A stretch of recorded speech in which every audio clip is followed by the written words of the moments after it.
Allez, vas-y, pourquoi pas. Vas-y, pourquoi pas. J'ai un scoop pour vous. Penalty sur Ronny Lopez à la 151e.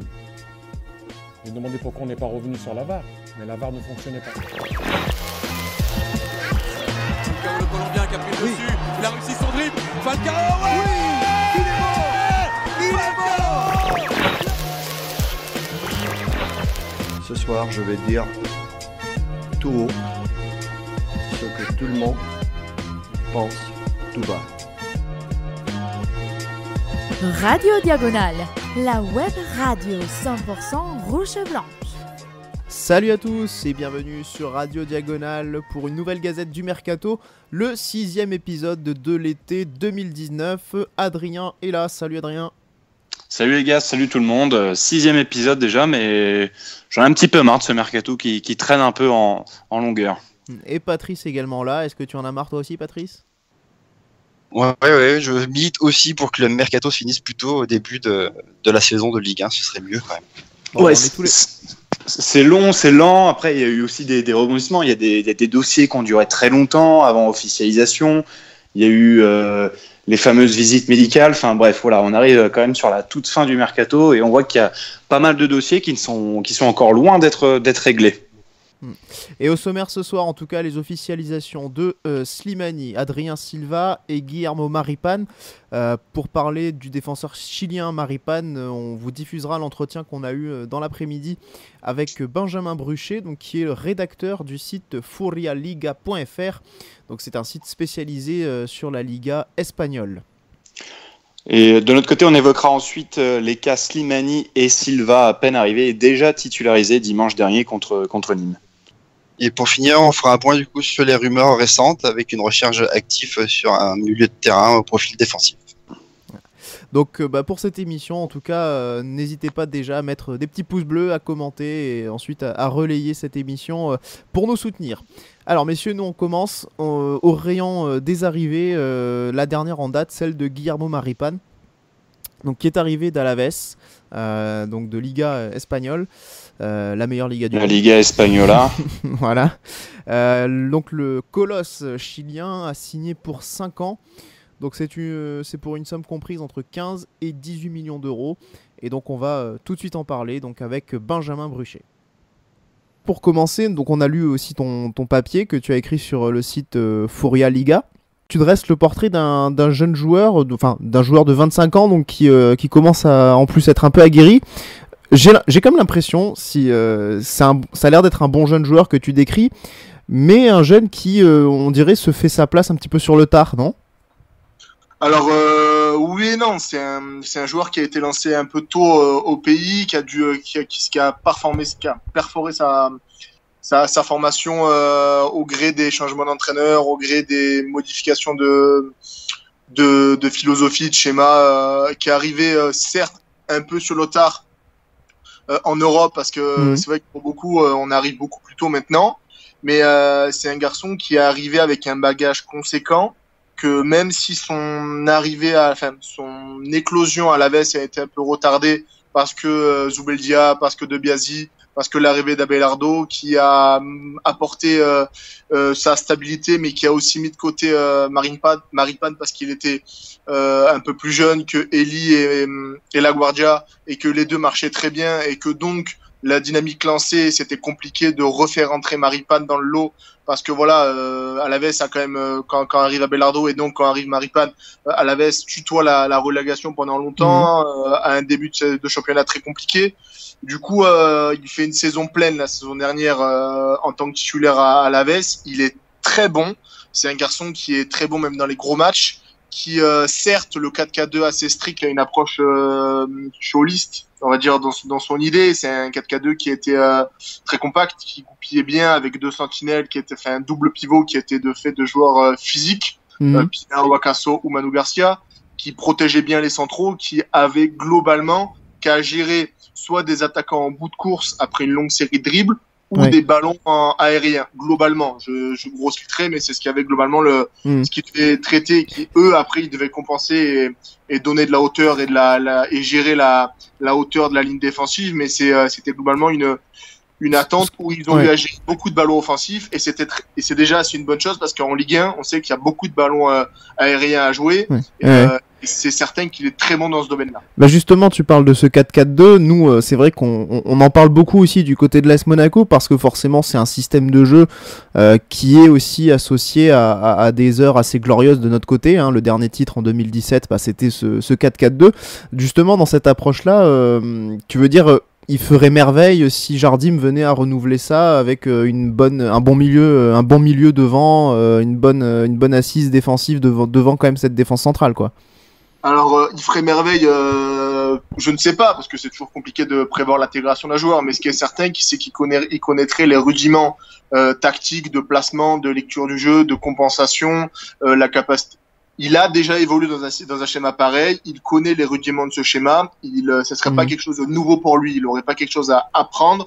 On devrait pas, même si chaque entraîneur apporte sa petite touche, mais dans les grandes lignes, il saurait ce dont on attend de lui et ce qu'il doit faire avec le ballon, sans le ballon, quand l'équipe est en phase offensive, en phase défensive, dans les transitions. Donc c'est quelque chose qui est important. Après, je ne sais pas si vous allez vouloir quelque chose avec une relance par derrière ou plutôt quelque chose qui va long. Jardim, c'est vrai qu'a priori la relance par derrière, c'est pas forcément ce qu'il affectionne, hein, c'est pas Marcelo Bielsa à ce niveau-là, ça c'est sûr, ou Pep Guardiola, enfin ceux qui sont des modèles, de relance courte, de jeu vraiment de derrière. Donc oui, a priori, qu'est-ce que tu penses que lui peut apporter à l'ASM à ce niveau-là, au niveau du jeu précisément? Bah déjà c'est un colosse, c'est quelqu'un qui va être très bon sur les coups de pied offensifs et défensifs, c'est quelqu'un qui lit bien les trajectoires, c'est quelqu'un qui sait aussi relancer. Quand je dis relancer, c'est on lui a déjà demandé, que ce soit avec le Chili ou avec Alaves, d'avoir des relances longues, surtout pour chercher des excentrés libres. À Alaves, ce qu'on cherchait à faire, c'est qu'on doit récupérer le ballon. C'était un peu de toucher directement un excentré ou un garçon comme Borja Maston ou Caleri de la tête pour jouer les seconds ballons. C'est ça. De très important. A priori, c'est tout ce que veut Jardim. Hein, voilà. Donc voilà. Donc c'est quand même un recrutement qui colle bien avec ce que tu me dis, les besoins de Monaco. C'est un garçon qui était sur les tablettes de la Première Ligue pendant assez longtemps, qu'on a même annoncé proche du Barça. Bon, après, c'était quelque chose toujours pareil, mais ça a été assez conséquent pour que Abelardo le commente en conférence de presse. Donc voilà, c'est un garçon qui a une grosse réputation, qui a un gros talent, qui, je pense, peut encore progresser. Je vais faire un parallèle avec Glick parce que c'est vrai que le physique, la taille, le fait que ce soit des terreurs sur des coups de pied arrêtés, que ça soit vraiment des très gros gabarits, mais que ça soit pas juste des gros bûcherons, même si Glick est quand même un garçon qui est connu pour être un bûcheron, mais quand même, voilà, c'est des bons défenseurs qui ont cette grosse capacité physique, donc d'être en plus une arme offensive. Bah justement, tu parles de Glick et c'est vrai que je voulais t'en parler. De ce que tu décris comme joueur, on a l'impression que c'est un Glick plus jeune, quoi, finalement. C'est à peu près le même profil, quoi. Bah, moi, je connais pas Glick au quotidien parce que c'est vrai que ça quand même pas très bien la Ligue 1 hormis l'OM, mais globalement, on est sur le même stéréotype de joueur. Ouais. En plus de ça, Maripane, c'est un nouveau joueur au Chili parce que pendant longtemps, les derniers titres ont été quand même acquis avec des joueurs plutôt petits, surtout en défense. Et donc Maripane incarne un nouveau style de joueur qui est vraiment très grand et en même temps, il est véloce. C'est un garçon qui sait défendre debout. C'est un garçon qui va pas se jeter pour rien. C'est un garçon qui fait quand même pas énormément de fautes, même si globalement il prend son carton jaune parce que des fois il faut le faire. Mais c'est vrai que c'est quand même intéressant et sur le papier c'est une très belle recrue. Madi Liga encore après Ben Yedder qui est aussi une très bonne recrue. Et c'est l'ASM monte vraiment en gamme en recrutant la Maripane dans son secteur défensif. Parce que c'est vraiment un très bon défenseur.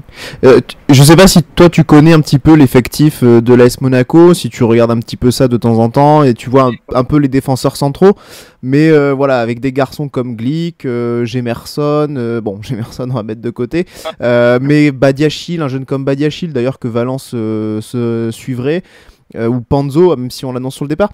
Est-ce qu'il y a dans cette liste-là, un joueur avec qui, peut-être, si tu les connais un peu, te semblerait un peu plus complémentaire? Alors, je le connais pas au quotidien, donc je peux pas te dire ça.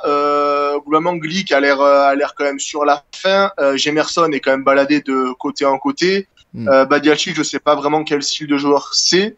Mais à Alaves, il était associé avec un garçon qui avait globalement le même physique que lui. Quelqu'un d'assez grand, qui lisait bien les trajectoires, le premier truc, c'est qu'il était quand même un peu plus âgé, parce qu'il a quand même accompagné Maripane, c'était Victor Laguardia. Donc, mais après voilà, c'était Maripane était encore jeune, il découvrait la Liga, il découvrait l'Espagne, il découvrait plein de choses. Du coup, est-ce que Maripane peut devenir le modèle d'un joueur plus jeune? Sûrement. Donc on parle de Badiachil qui pourrait être intéressant de suivre l'affiliation d'un Maripane. Ou est-ce qu'on va quand même commencer par associer Glick et Maripane pour jouer en solidité, et après l'autre va remplacer l'autre?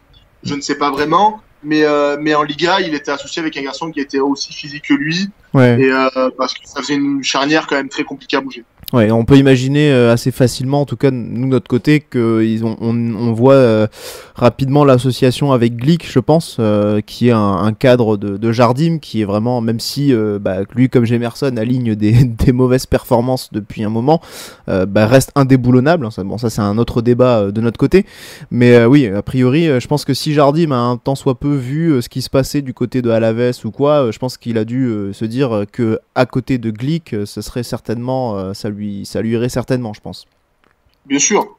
Après, la question se pose, c'est voilà, ce sera les choix de Jardim après. Mais Maripane, c'est quand même, il a tout entre guillemets pour être le fer de lance pendant un certain temps de la défense de Monaco. De remplir le flambeau de Glick, ces défenseurs costauds qui marquent des buts, qui font des jolis gestes défensifs et qui sont quand même des joueurs qui sont rassurants quand tu les as dans ton équipe. Ouais. S'il y a quand même quelques défauts à signaler du côté de Maripane, ou en tout cas des points sur lesquels il peut encore progresser, ce serait quoi? Alors là, ça va être de voir dans un autre schéma, dans une équipe qui va devoir, je dis pas vraiment faire le jeu parce que c'est quand même pas ce que fait l'ASM au quotidien, mais qui va être dans une posture de favori dans la plupart de ses matchs. Parce que Alaves, c'était quand même une équipe qui qui était dans une posture d'outsider, d'une équipe qui était en formation, en progression, qui était une équipe pas majeure en Liga. Du coup, elle n'était pas attendue par toutes les équipes, même si on savait que c'était une équipe compliquée à bouger et qui allait vraiment apposer un vrai duel tactique.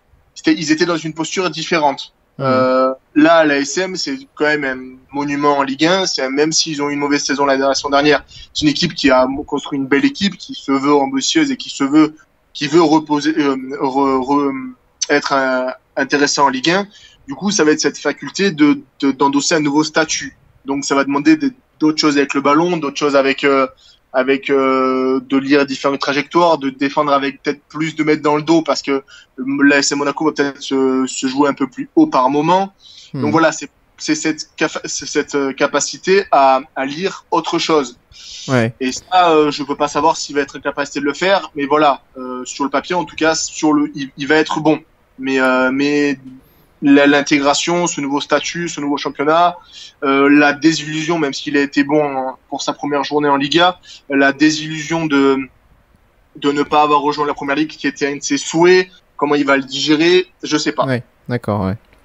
Parce que c'est vrai que oui, en plus tu parlais de Monaco, du jeu, des fois de la ligne défensive un peu haute. C'est vrai qu'on a des latéraux d'ailleurs qui viennent souvent, qui vont souvent assez haut. Un garçon comme Ballo Touré qui, quand il fait une course, des fois voilà, pas toujours compensé.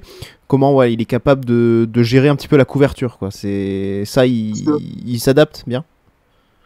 Il s'adapte. À Alaves, il avait Duarte à gauche et Martin à droite, qui sont des latéraux qui sont d'abord à vocation défensive.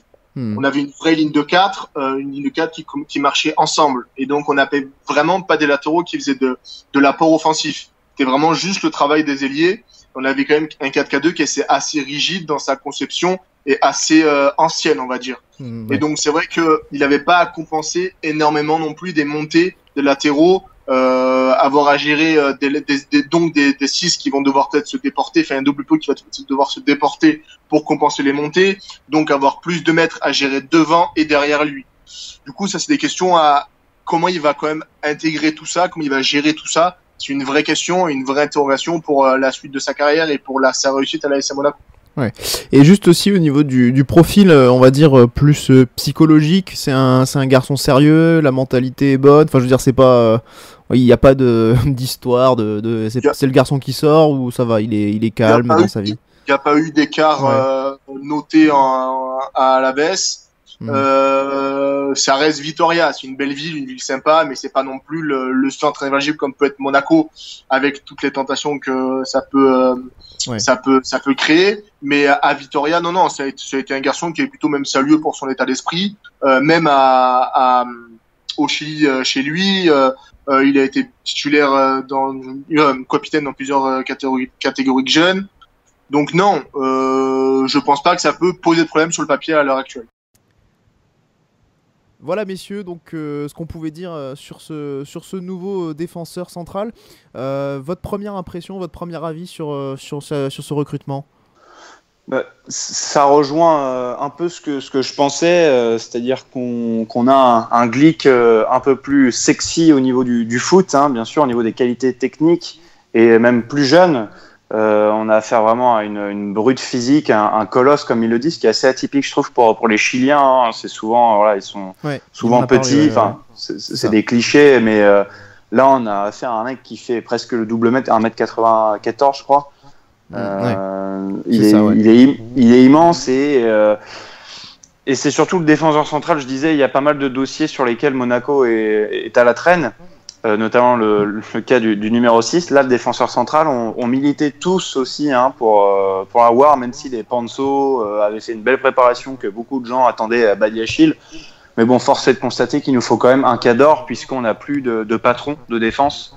On n'en a plus, que ce soit Glick ou Jemerson. Mais est-ce que c'est quand même un cadre aussi? Ça peut être un bon recrutement, une bonne pioche. C'est peut-être pas non plus un joueur de classe mondiale. Hein. Enfin, c'est peut-être pas le futur Marquez, quoi. Je veux dire. Quand on a pris Glick, est-ce que c'était le joueur de classe mondiale? Non plus. Alors, il venait d'un club que peut-être un peu plus huppé ou que les amateurs de foot connaissent un peu mieux. C'est vrai que moi, Alaves, personnellement, j'ai regardé aucun match d'Alaves. Mais tu avais regardé des matchs du Torino? Oui, bien sûr, pour te proposer des joueurs du fantasy, attention. Hein, je te rappelle Thomas Rincon et Izzo. Voilà, Izzo qui était très bon d'ailleurs, et qu'on aurait pu prendre. Mais donc pour en venir, pour répondre à cette question, Damien, moi je pense qu'il peut apporter tout de suite et qu'il va faire du bien. Parce qu'on a besoin d'un mec solide et qui respire un peu la sérénité. Il est jeune quand même, vous savez, 25 ans. Enfin, il arrive à maturité, je pense. Voilà, quand t'es entre 26 et 29, t'es vraiment au top physiquement, mentalement aussi. Merci de me rappeler que du coup, dans un an, physiquement, je serai plus au top. Non, tu seras un peu à la ramasse. Ouais. Est-ce que tu l'es déjà? Je sais pas. C'est une autre question, un autre débat. Peut-être qu'on en reparlera dans un autre CM prépa physique avec Patrice et Rome. Voilà. Mais en tout cas, voilà, je pense qu'il peut apporter tout de suite et qu'il peut faire du bien, à l'instar de Glick lors de son arrivée, par exemple. Ouais. Et Patrice, du coup, toi, tu seras plus en mesure de répondre à la question à laquelle Benjamin n'a pas vraiment pu répondre, à savoir à qui pourrait être bien associé, en tout cas, avec quel joueur il pourrait être complémentaire, en tout cas dans l'effectif. Malheureusement, c'est un joueur a priori qui est plutôt à jouer du côté gauche de la défense, même s'il il est droitier. C'est là où il a évolué. Après, est-ce qu'il peut jouer de l'autre côté? Je pense que oui, il n'y a pas de souci. Pour avoir posé la question un peu sur Twitter, tout le monde aimerait qu'il soit associé soit à Badiachil, soit à Panzo. Les deux se valent. Malheureusement, mais Twitter préfère voir Naldo que Glick aussi sur le terrain, par exemple. Mais voilà, aussi. Oublions pas. Mais malheureusement, je pense que ça, c'est quand même bien parti pour que ce soit une association Glick. Malheureusement. Alors effectivement, je pense que le souhait de chacun, c'est de le voir avec un jeune.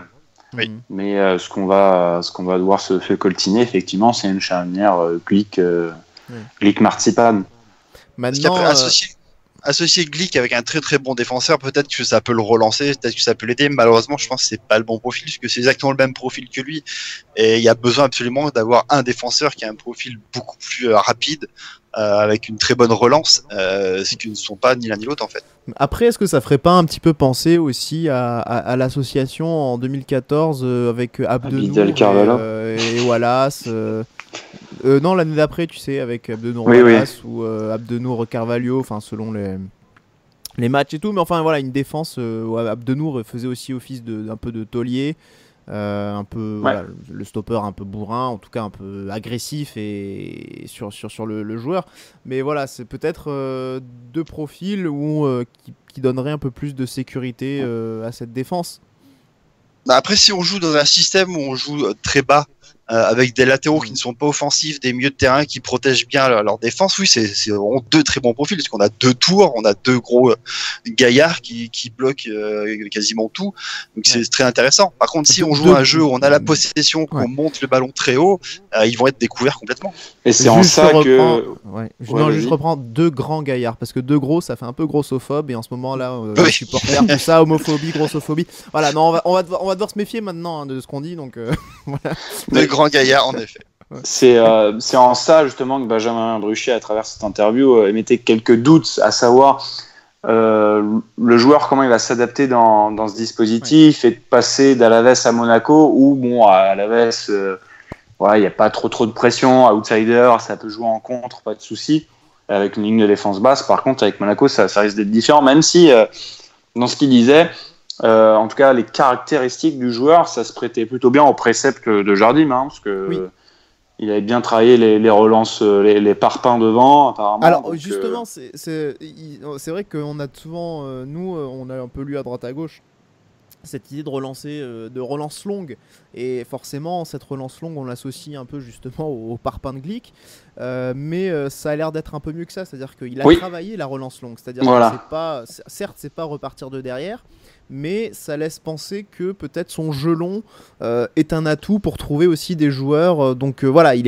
serait peut-être pas non plus totalement pied carré, pas forcément maladroit. Sans doute capable de le voir faire une belle transversale, comme j'en ai plus vu à Monaco depuis un bon moment. C'est vrai que une belle transversale qui traverse tout le terrain, qui arrive dans les pieds.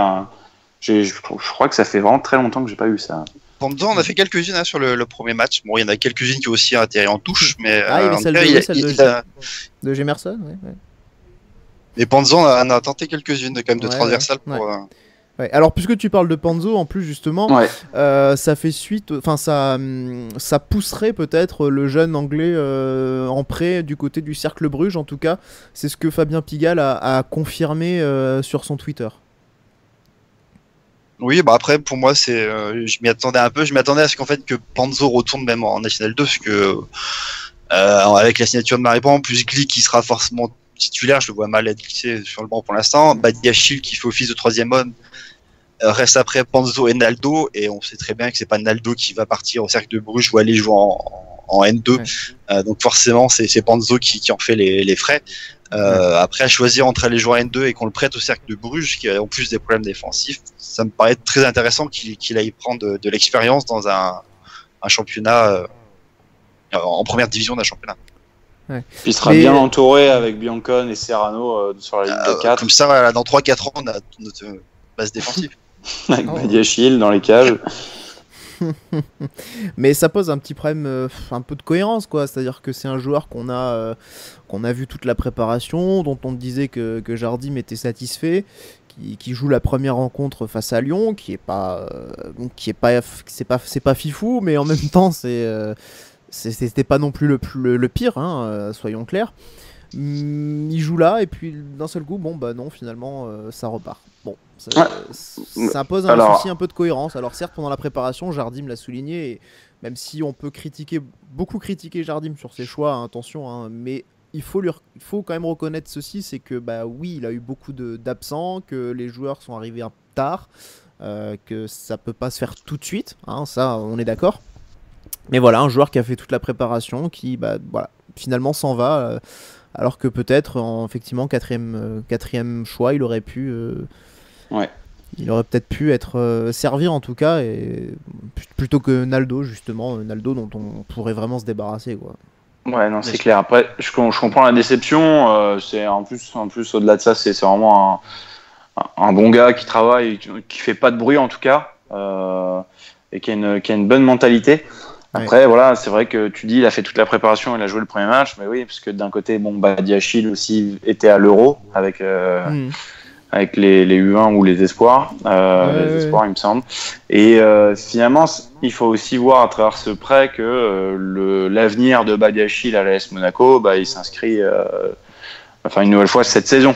Parce qu'il y a beaucoup de rumeurs, on a entendu pas mal de choses autour de Badiachil. Il va bel et bien rester à Monaco cette saison. Surtout que les deux jouent exactement au même poste, hein. Les deux sont des centraux gauche avec leur gauche. Ouais. Même si beaucoup voudraient les voir tous les deux associés, ça paraît compliqué que les deux. Effectivement, ouais. C'est presque dommage, hein, puisque tout le monde a été d'accord pour dire Maripane avec l'un des deux, soit Badiachil, soit Panzo, mais non, ce sera pas le cas. La dernière fois qu'on a eu une charnière centrale pure formation monégasque, ça devait être quoi? Ça devait être Mongongu Nkulu. Mongongu Nkulu. Les deux qui avaient 19 ans avec Ricardo, je pense. Il y avait eu Mongongu Sambou aussi à un moment donné. Donc, bon, Massamba Losambo. Voilà. On s'était un peu enflammé, mais c'était pas forcément non plus une grande réussite. Bon, voilà, donc du coup, méfiance. Messieurs, donc voilà ce qu'on pouvait dire sur Maripane. On va revenir sur les deux autres officialisations que sont Slimani et Adrien Silva, donc qui arrivent tous deux de Leicester City. On va en parler, on va passer un petit peu plus rapidement parce qu'on les a déjà vus à l'œuvre et donc on considère qu'on les connaît déjà un petit peu. Adrien, sur Slimani, on a eu beaucoup de débats justement sur son niveau. On y est tous allés un petit peu de notre petite taquinerie, de notre petit calembour, moquerie, etc. Mais son match justement face à Nîmes a été convaincant. Ouais, c'est vrai. Je peux comprendre les réactions. On parlait d'Icardi. La tendance était Icardi. Puis on se retrouve avec Slimani, donc oui, la déception fut grande. Hein. Après, chacun n'est pas obligé de croire que Mauro Icardi va signer à Monaco. Déjà qu'on a réussi à ramener Ben Yedder dans les valises, c'est déjà un exploit. On va peut-être pas les viser non plus trop. Mais bon, c'est vrai, tu l'as dit, on avait déjà évoqué ces deux prêts avec Fabien Pigalle la semaine dernière dans notre club Mounegou spécial à réunion de crise, hein, puisque c'était dans les tuyaux et ça a été officialisé, je crois, le lendemain. Mais donc on va plutôt parler terrain, ce qu'on a vu. Et effectivement, moi j'ai eu une petite pensée quand même pour tous les Jardim Out qui pleuraient l'arrivée de Slimani en disant regardez Jardim qui met son nez dans le recrutement, dans le mercato et qui nous ramène Slimani. Bon voilà, ça fait qu'un match. Qui était son joueur au Sporting, hein. Il l'a eu au Sporting. Ouais, donc, exact. Ça a augmenté un peu plus le ressenti aussi vis-à-vis de Jardim et du joueur en disant voilà, en plus il nous ramène vraiment tous les mecs qu'il a eu. Voilà. Et d'où la déception et je vais pas dire la haine, hein, le mot est beaucoup trop fort, mais de l'arrivée de Slimani en plus de l'ascenseur émotionnel Icardi Slimani et en plus que ce soit un choix de Jardim qui soit encore plus conforté et qu'il ait son mot à dire. Mais force est de constater, et je n'ai pas du tout envie de dire que c'est un joli pied de nez, que c'est mérité et tout ça, mais bon, il a quand même prouvé sur le terrain avec une préparation quasi nulle, en ayant fait 90 minutes contre Nîmes, qui pesait et que c'était un type de joueur, un profil qui nous manquait très certainement, qu'on n'avait plus depuis Carillo. Je m'étais amusé avec cette comparaison, notamment avec Fabien Pigalle, en disant est-ce que Slimani est le nouveau Carillo? Oui, on a ça, et peut-être en un peu plus technique, quoi. Mais il pèse et aussi, hein. Ouais, voilà. Et à maturité, Carillo, il venait d'Argentine aussi, il y avait eu de l'adaptation, c'était pas évident pour lui. Slimani est plus mobile, je trouve, que Carillo. Ouais. Et puis la doublette complémentarité avec Ben Yedder a l'air de plutôt bien fonctionner qui semble intéressante et puis qui nous ramène un nouveau supporter en la personne de Nabil Djelit. Champagne. Voilà. En tout cas, Petrov, lors de la présentation des recrues, a déclaré avec l'arrivée de Ben Yedder et Slimani, notre mercato en attaque est complet. Et donc maintenant, on s'attelle à la défense et au milieu. Et au milieu, on a donc enregistré, Patrice, le renfort de Adrien Silva qui revient lui aussi de Leicester, donc sous forme de prêt sec. Oui, du coup, c'est le retour de Adrien Silva qui nous avait déjà été prêté une demi-saison l'année dernière, qui avait fait de très bons débuts avant d'être un peu moins bien sur la fin. Il a été beaucoup critiqué pour faire de nombreuses fautes et de prendre beaucoup de cartons surtout. Ouais. Voilà, donc bon, beaucoup de supporters râlent un peu parce que du coup on le refait revenir assez tard et que ça semble être un peu un choix par défaut. Ça y ressemble vraiment en tout cas. Ouais, après pour moi c'est pas le titulaire qu'on attend, parce qu'on attend tous quand même qu'un 6 débarque, et je pense plus que c'est un joueur qui va être utilisé dans la rotation. C'est séparé de beaucoup de joueurs au milieu de terrain. Je pense vraiment, si on se dirige vraiment sur un 4-4-2, je pense pas que ce soit lui le titulaire au milieu. Pour moi, c'est plus un joueur de complément. On attend vraiment un vrai 6. Et c'est pour ça peut-être qu'on ne l'a pas fait venir tout de suite aussi. Peut-être tester le marché et voir ce qu'il y avait. Adrien, toi en tout cas, tu nous le disais déjà depuis un moment que bon bah t'avais pas été emballé par Silva, et que tu t'étais pas forcément satisfait de le voir revenir, donc.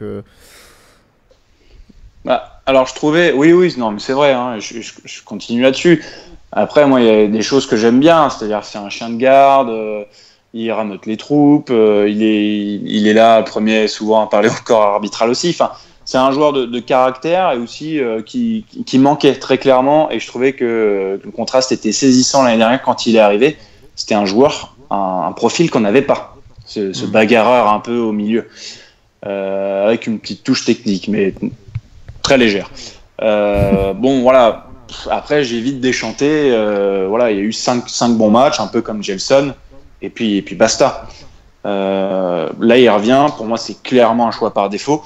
Et aussi, ça me gêne parce que ça bloque une place au milieu. Alors, certes, vous allez dire, on a quand même pas mal de quiche au milieu, quoi. Il y a Jemerson, il y a Adama Traoré, pour ne citer que lui. Mais ta mascotte. Mais je trouve que si on part sur un 4-4-2, je parlais du cas Golovin notamment dans le dernier débrief. Pour moi, il doit clairement avoir une position axiale et il va très bien en tant que relayeur, un petit peu organisateur. Et à côté de ça, il faudra un profil plus défensif. En soi, Adrien Silva, ça va, ça peut tenir la route. L'association, je la trouve bien tous les deux, ou même avec Fabregas, Adrien Silva. Mais ça me ferait chier d'avoir Adrien Silva plus un 6 et tu sacrifies à la fois Fabregas et Golovin. Bon, sauf si tu mets Golovin sur une aile, mais c'est bête. Ou d'avoir Fabregas, Golovin, que eux deux au milieu, c'est inconcevable non plus, tu vois. Donc, l'impression, de toute façon, peu importe le système choisi, il y aura forcément un des deux joueurs sacrifié, j'ai l'impression. Ouais. Alors que dans un milieu à 3, il y a de la place. Il y a de la place pour ce type de milieu, je trouve. Mais bon, moi, je préfère qu'on ait 2 attaquants devant. Sauf si on a. Pour moi, on se dirige plus vers un Golovin plus pur 6 et en doublette Fabregas Silva derrière en base. C'est ce qui me plairait bien, ouais. Possible. Mais du coup, on a l'impression, c'est marrant, mais on critique voilà, le milieu de terrain, on manque de monde, etc. Et puis au final, on se rend compte que peu importe le système, vu les profils, en fait, on est coincé. C'est un peu pénible de constater. Et pourtant, on a beaucoup quoi. de joueurs. Hein. Ouais. Et on a des joueurs de qualité, que ce soit Fabregas, Golovin, et c'est un peu rageant de se dire qu'on pourra pas forcément les aligner, sauf si milieu à 3, et alors à ce moment-là, mettre une vraie sentinelle, un vrai numéro 6. Type Toulalan, voilà, à l'époque, du coup, ou Jemerson, quoi.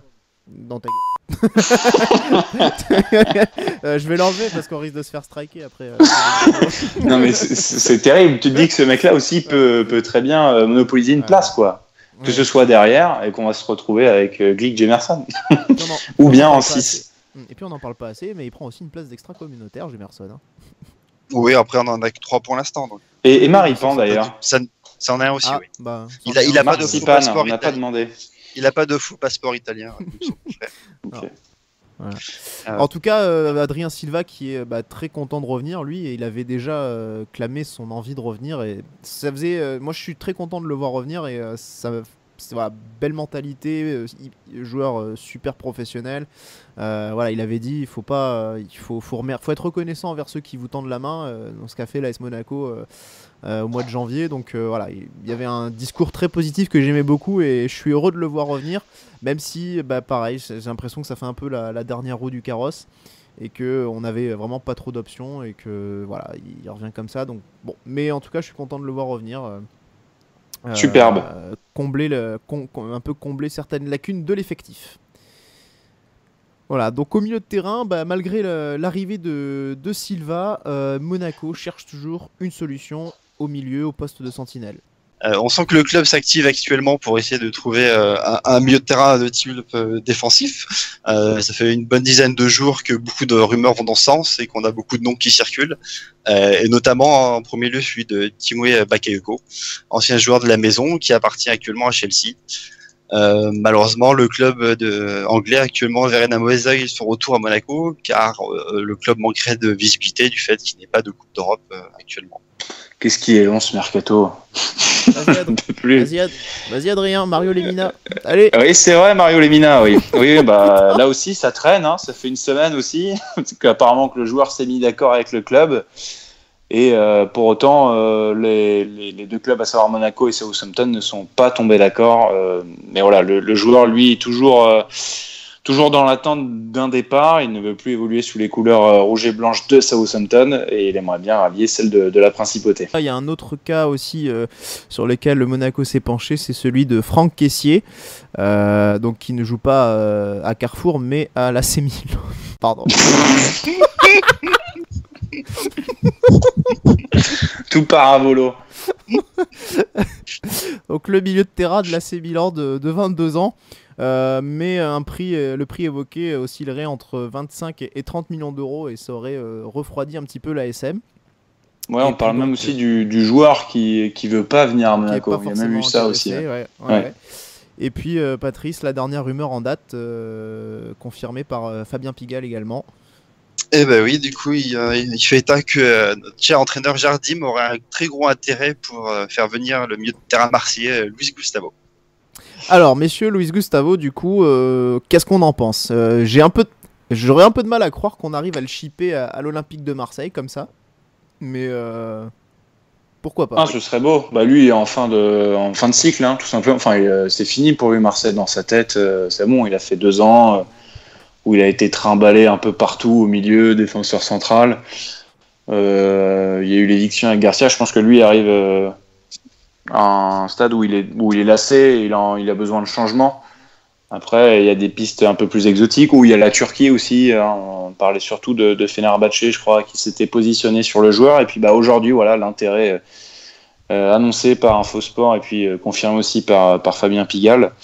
Comme quoi, Monaco serait dessus. Alors moi, je me répète, je renvoie à mon coup de gueule en préambule. Je trouve que le mercato est long et trop long.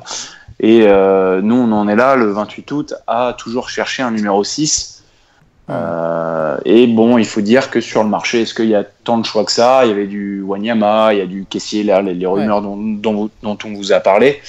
Mais Luis Gustavo, on va pas se mentir, ça reste quand même une belle opportunité. Un joueur qui connaît la Ligue 1 de caractère et un vrai 6. Et en tout cas, lui, on va pas le trimballer aussi bien défenseur central au milieu. Sa place, ce sera au milieu. Je pense qu'on lui garantit au moins ce poste, très clairement. Et pour moi, c'est un profil qui me convient parfaitement. Je suis très emballé. Ouais. Moi aussi, je suis assez emballé. Enfin, après, Patrice, sous réserve qu'il retrouve son niveau d'il y a 2 ans, où vraiment il est rayonné au milieu de terrain marseillais. L'année dernière, alors, comme disait Adrien, oui, il a été trimballé, mais même quand il revenait un petit peu au milieu de terrain, c'était plus le même Luis Gustavo. Non, il a vraiment fait une très très grosse saison, la première année où il a été à Marseille, avec notamment la très belle campagne européenne qu'ils ont pu faire, mais beaucoup plus compliqué la saison dernière. Certes, il a été aussi trimballé en défense centrale, mais même quand il jouait milieu, comme tu le dis, c'était moins ça. Après, il commence à être vieux aussi, il a maintenant 32 ans. Ouais. Donc à voir si, du coup, parce que c'est un poste aussi qui demande beaucoup physiquement, donc est-ce qu'il est capable de tenir et d'arriver de revenir à... Qui gère ses efforts. Hein. Mais oui, sur le papier, c'est une bonne recrue, parce qu'il est en Ligue 1, et c'est exactement le profil qu'on recherche, un pur milieu défensif. Et puis, par contre aussi, alors peut-être que en indemnité de transfert, si je crois il est libre à la fin de la saison, ça nous reviendrait peut-être pas très cher. Par contre, il y aurait certainement une belle prime à la signature, sûrement, et un gros salaire. Oui. On parle à peu près de 4-5 millions d'euros, je crois. Ah oui, c'est un joueur forcément, plus l'âge avance, forcément il va demander plus. Et quand on sait qu'il y a la Turquie qui est en concurrence... Ouais. Après, en plus, Marseille, voilà, on le savait, quand on avait reçu l'an dernier ou il y a 2 ans Mathieu Grégoire de l'équipe, c'est vrai qu'il nous avait un petit peu expliqué aussi que Marseille, ils n'avaient pas payé cher leurs joueurs, mais par contre, qu'est-ce qu'ils leur donnaient en salaire? Donc voilà, il doit émarger quand même un gros salaire, il doit avoir de gros émoluments. Et voilà, il faudrait au moins certainement s'aligner sur quelque chose d'assez similaire, quoi, si on veut l'attirer. Après, de ce que je vois là, son fin de contrat est en 2021, donc il lui reste encore 2 années. Ah, 2 années, ouais. Et les prix qui étaient évoqués pour Fenerbahçe, c'était autour de 10 millions. En tout cas, comme on a pu attirer Cesc Fabregas, voilà, il y aurait certainement du gros salaire et de la grosse prime à la signature, je pense, de toute façon, dans tous les cas. Ouais, ben, nous aussi, on avait réussi à l'attirer, Cesc, donc finalement, on est capable. On peut aussi noter que depuis 2 minutes, Mohamed Psy nous annonce que ça brûle pour Bakayoko à Monaco. Ils sont sur le point de trouver un accord avec un prêt avec option d'achat à 35 millions. 35 millions, Adrien, ça il me semble qu'on l'avait vendu 40. Hein. Ouais, voilà, donc si c'est pour se faire entuber, non, merci, quoi. Ouais, alors tout dépend de savoir si le prêt est avec option obligatoire. Moi, franchement, je pense que Chelsea essaie de la faire à l'envers, étant donné qu'ils étaient vachement réfractaires à l'idée de nous l'envoyer en prêt. Soi-disant la visibilité. Oui, ils veulent ça, c'est clair. Oui. Après, je préférais quand même du 109, peut-être Gustavo, enfin voir un joueur nouveau plutôt que de voir un ancien revenir. Mais là, je me souviens d'un des arguments qu'a Patrice, à savoir, il est un peu vieux, c'est une zone du terrain où il demande beaucoup d'efforts. Là, on sait qu'on peut compter sur lui aussi. Il sort quand même d'une très belle saison avec Milan.